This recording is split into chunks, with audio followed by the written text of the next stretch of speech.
Professor Cesar Cantu Martinez has joined us to make us now officially a international podcast. What do you think of that, Tonia? I love it, international. What we're finding on all the podcasts is that it doesn't matter what country, you have the same issues that we have here, in the sense that banks always want it faster. They wanted it yesterday, and appraisers say they're not paying me enough. Same themes over and over. I keep the information and I start asking everybody, how much do you sell? How much do you buy? Everybody gives me the information, and that's the way that I grow my database. So you've created your own database for sale. It's the only way to do it.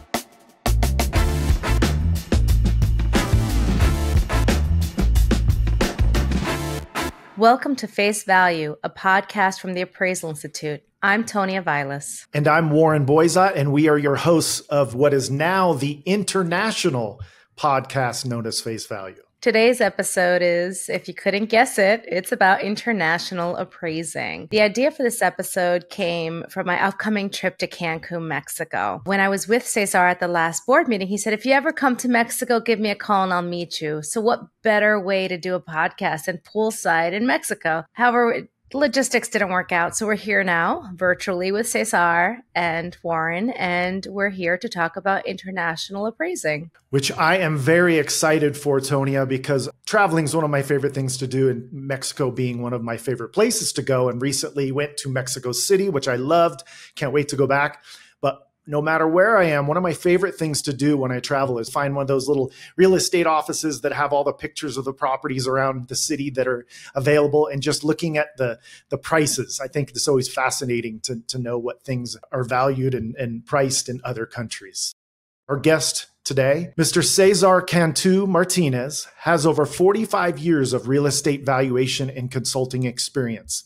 He is the founder and director of Promotora Agropec. He has been employed as an appraiser by several American and Mexican banks and for government institutions as well. He is a real estate professor in numerous Mexican and Central American universities. He is a damages appraiser and right-of-way appraiser for Pemex, Mexican Petroleum Company, and CFE, the electric company of Mexico. He is currently the international director of the board of directors at the Appraisal Institute and is a member of the International Relations Committee of the Appraisal Institute.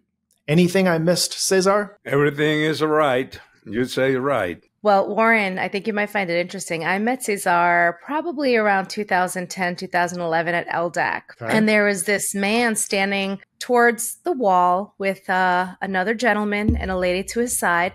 And he had this wonderful mustache. And how can you not be attracted and say, wow, look at that? It just has always been topic of conversation. Like, what a wonderful mustache. Well, Cesar, can you give us just some main points about how appraisals differ in Mexico rather than the U.S.? Well, we usually do the same thing that you do in the States or that people does internationally. So we look for the comparables and we try to adjust and get to the value. In the States, you usually have companies that sells you the comparables. In Mexico, you don't have that. You have to go and look for them, or you have to go and look for the listings, and then you get the information. But sometimes the institution or the offices that we have to work for, they say, okay, that information or that sale or that comparable, it's 1 month old. You have to change it. Why I have to change it? Well, you have to change it. You have to look for a new one that is 15 days old. So, Cesar, why is there so much pressure to get the appraisals done so quickly in Mexico? Well, they are running. I don't know why they are running, but they want it in 2 or 3 days at the most. And if you don't do it, they punish you. They punish your organization. If you take the third day, they decrease what they are going to pay you. They don't pay you nothing and they decrease it. So it's to tell you the truth, that's not good. That's why we don't have too many appraisers. And I'm pushing them to say, okay, forget about that small business. Let's go to the big business. Let's go to the hotels, companies, business valuation, some other type of work that produce more money. Now, is there licensing in Mexico? Yes, it's a national license. I have my license and I can go. It's not like in the States. You can just go to your state. No, this is national. I can go any place, anywhere. Is the license in Mexico for an appraiser allows you to do any property, or does it work similar to the United States where there's a residential appraiser and a commercial appraiser and the licenses are different?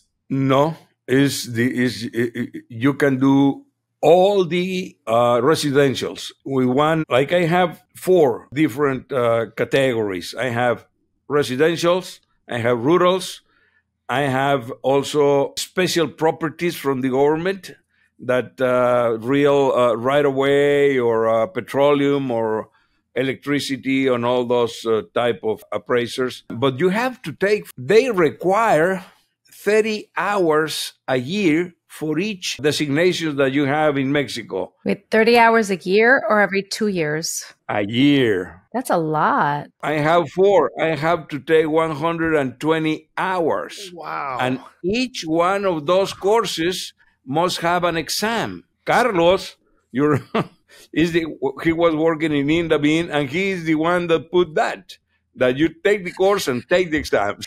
Wait, he forced it?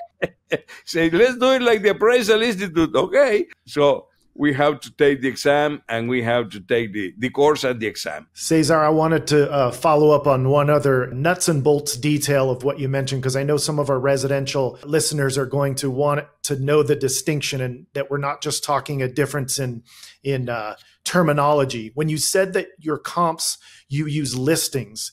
To me, here in the States, I think of a listing as maybe a property that's either active or pending, has not yet closed. That's what I tend to think of as listing.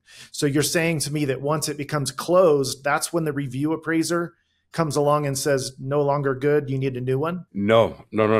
Okay. You take the, perhaps you get on the web and you say, okay, properties.com, you get in there, you get the information. One that is for sale is not sold or is for rent. It's not rented. It's just an ad that they want to rent it or they want to sell it.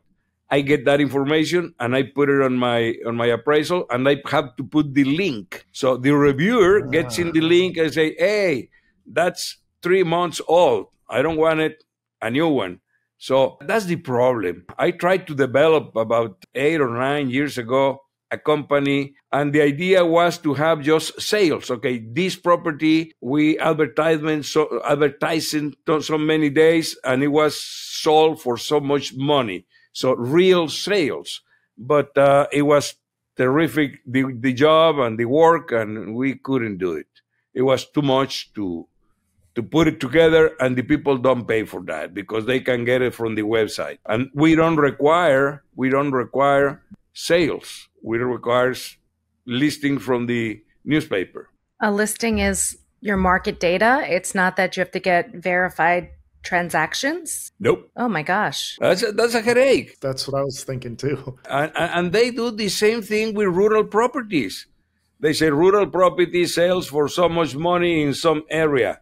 But maybe that guy needs a lot of money and he increased the price of his property. Do you see a lot of corruption in this? Well, a little bit.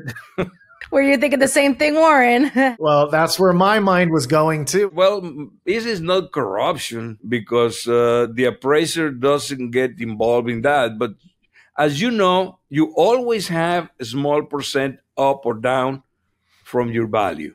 Okay? If you get the higher value sales, your property is going to be higher. If you get the lower value comparables, it's going to be lower. So you have to be very careful and try to be perfect. Try to be exact in the middle of the road. So don't get to the left, don't get to the right. Do the things properly with ethics. That's what you have to do. But sometimes you don't take time to get all the information that you require to do a good job. Why? Because they don't pay so much money. Well, they don't pay money. So I just fill the blanks and send it, no? How do you attract people to the organization or to the industry if they're not getting paid well? Are you getting new appraisers entering the organization? Well, the people that, most of the appraisers, is what's happening in the United States. Most of the appraisers, they don't get too much money. They have to be engineers or architects, or they have to have a profession from the university to be an appraiser. It is not just anyone that is passing by. So once you have all that information, you get the 10 or 11 or 12 courses that you have to get to be an appraiser. But then what happened? You are an appraiser, but you're an engineer, you're an architect, so you review construction or you do drawings or you do something else. Or sometimes you're constructing, building houses or something. So that's what you have to do. You have to look for something else to survive. You don't survive from a $50, $75 appraiser that you do. I don't know how many you want to do. You have to go to the high end and do things right and charge $5,000, $7,000, $10,000, $25,000. Anyway, that's what I like. Wait, you went from $50? You just went from $50 to $5,000? Yes. For the same property? No, not the same property. But the people say, you charge too much. No, I don't charge too much. I charge what I have to do.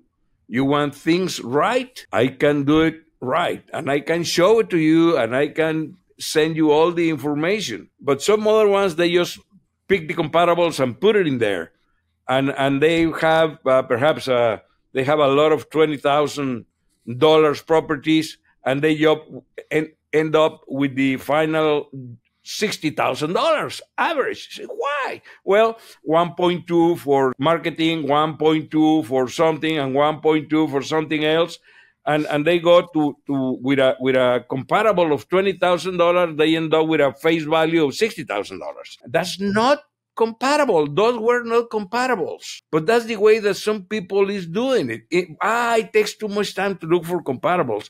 Well, you have to do things right. And they don't pay. Well, look for the people that pays, the people that really needs the right information. When you need the right information, you pay for that.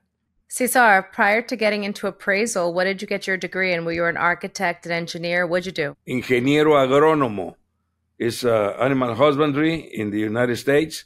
And I have a master's degree in genetics, a master's degree in reproduction. So I'm a geneticist. Wow, you're a scientist. Yes. I started working, I'm talking about 50 years ago.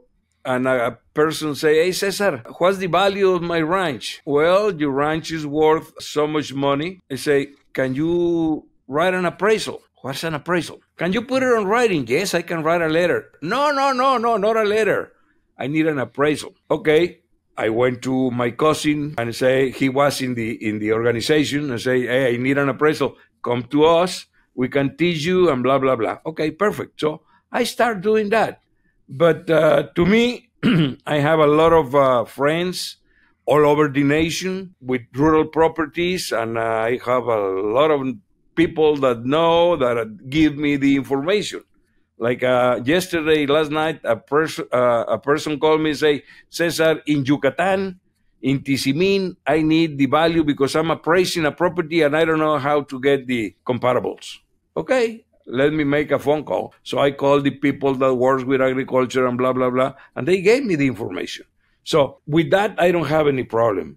And also, with some other properties in town, I usually keep with my sales. I keep the information and I start asking everybody, how much do you sell? How much do you buy? Everybody gives me the information. And that's the way that I grow my database. So you've created your own database for sale. It's the only way to do it. How do we value a ranch? What's it take to value? Because I think I understand the $50 appraisals are the low income small house. Your $5,000 appraisal is more of a bigger size. Like, we're not going to appraise the same thing for $50 to $5,000, but you're trying to get people into the industry to appraise the larger properties to try to make a living. Well, the thing is this. In Mexico, not too many people is doing rural properties, but the people is asking too much money for a rural property because they inherited it. They don't buy and sell ranches. It's the family ranch, the one that they have. They've been there for 40, 50, 80. Some people have been there for 100 years. But they say, hey, my nephew or my son, they don't want it.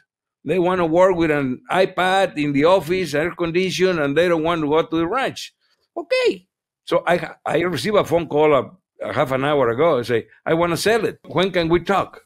Say, well, right now is a very difficult time to sell because all the people that will buy it is 70 years and older. They don't want to work. They want to retire. And the people that is 50 to 70 that might buy it, some of them, they don't have the amount of money that the ranch is worth it. And the people below 50, they don't look to the ranch. They don't want to know. They just want to have a 4-wheel drive and go into the mud and whatever, camping. Hang out on the beach. Yes, but they don't want to work with cows.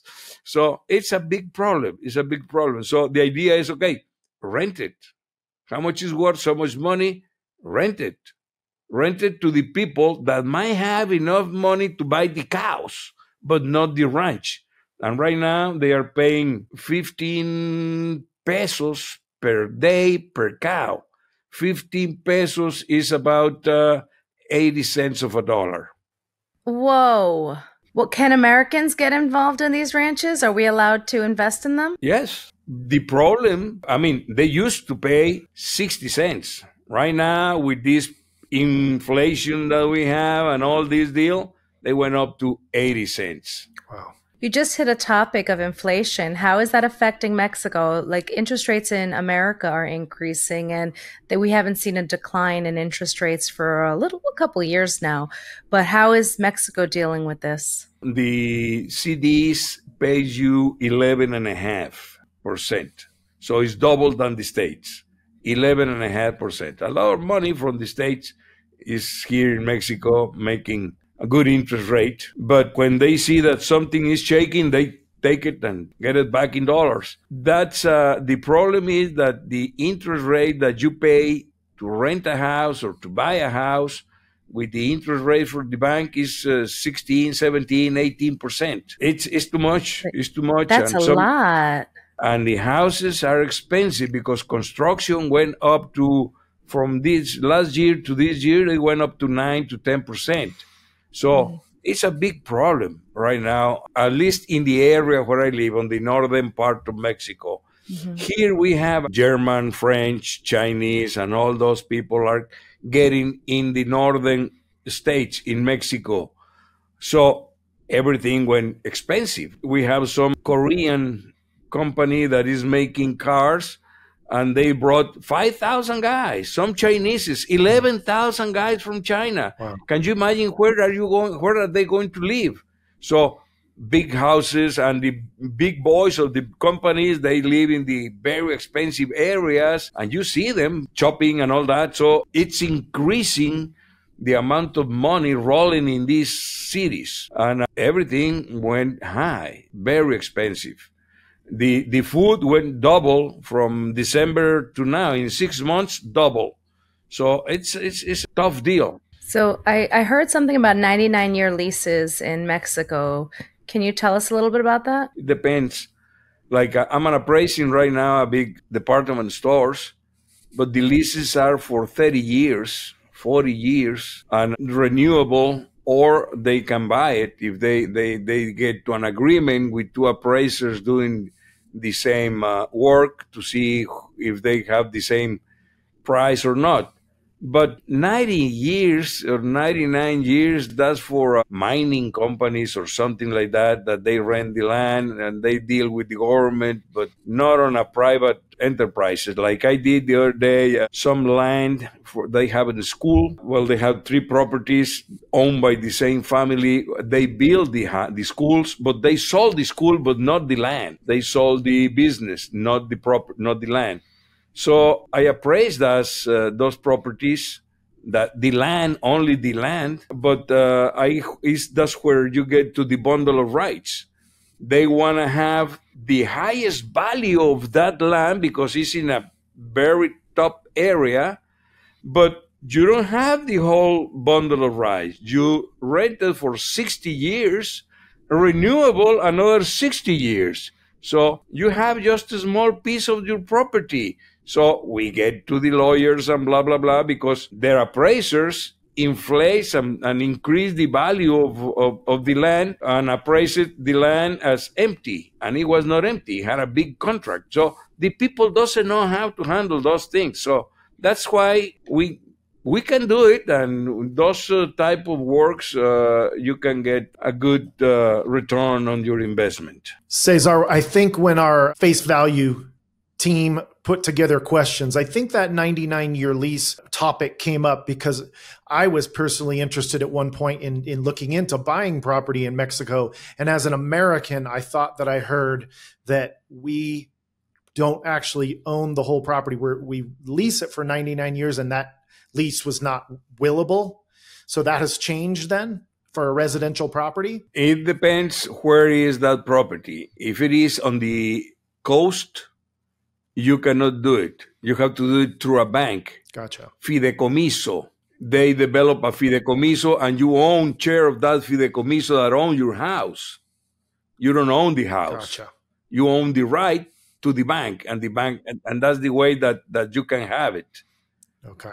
I did some appraisers in Baja California, in La Paz, Los Cabos, and all those areas where a lot of Americans have huge $20,000, $30,000. I mean, $2, $3, $10 million houses. One was $30 million house. So it's incredible the investment that they have. But they do it that way. They have it in a fideicomiso, and they own it, but the bank is the one that is handling. I know that you are the international director at the Appraisal Institute. Tell us a little bit about what that entails and what you see in the future for international appraising. Well, it's very interesting, and I got involved. This is my third period as international director. I was 10 years ago, and then 2 years I was not president because I couldn't renew again. So some other friend got into the international director, and now I get in again. And what I'm doing is I'm trying to convince the Appraisal Institute to look outside of the continental USA. The way that I see it, the Appraisal Institute looks to continental USA, but the Appraisal Institute is international. It's the best organization for appraisers in the world. You cannot confine it into continental USA. You have a lot of places to work, but it's a lot of effort, and you have to push it.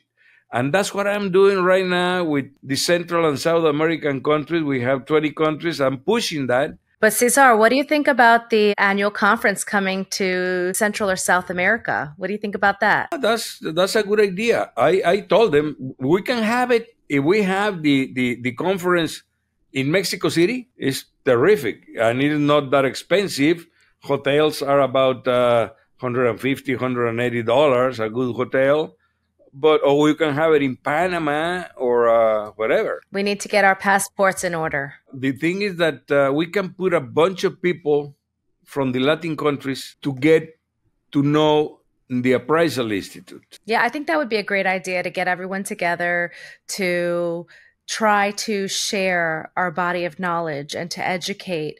So that, Warren, those are some of the takeaways I have here is Appraisal Institute has excellent material and education. We need to get it translated and have members throughout the world who are willing to work with us to translate our textbooks and teach across the country. Yeah, but that's going to give a big bonus to the Appraisal Institute if you start working, or the Appraisal Institute to start working, translating a lot of the material. My second takeaway is that when you're internationally, to focus on those higher end properties, to get the appraisers to look into understanding how to value the bigger properties, the rural, it sounds like pipelines and those kind of special interest properties that there's not many people out there who have the education and the knowledge to look into. So those are my two takeaways from this conversation. Yeah, my takeaway from today, Cesar, is that, and I think this is what we're finding on all the podcasts, is that it doesn't matter what country, you have the same issues that we have here, in the sense that Banks always want it faster. They wanted it yesterday. And appraisers say they're not paying me enough. It's the same themes over and over. So not to say that that's a good thing, but it's just interesting that we find the same thing here as you do down there. That's great. I love it. International. And Cesar, sorry I won't be seeing you in Mexico, but I'll see you next week in Minneapolis. To all our listeners and viewers, don't forget to check us out and subscribe on Spotify, YouTube, and wherever else you can see Face Value. And if you have any ideas, send us an email at facevalue@appraisalinstitute.org. Have a great day, everyone. Thank you. Thank you, Cesar. Thank you. Bye.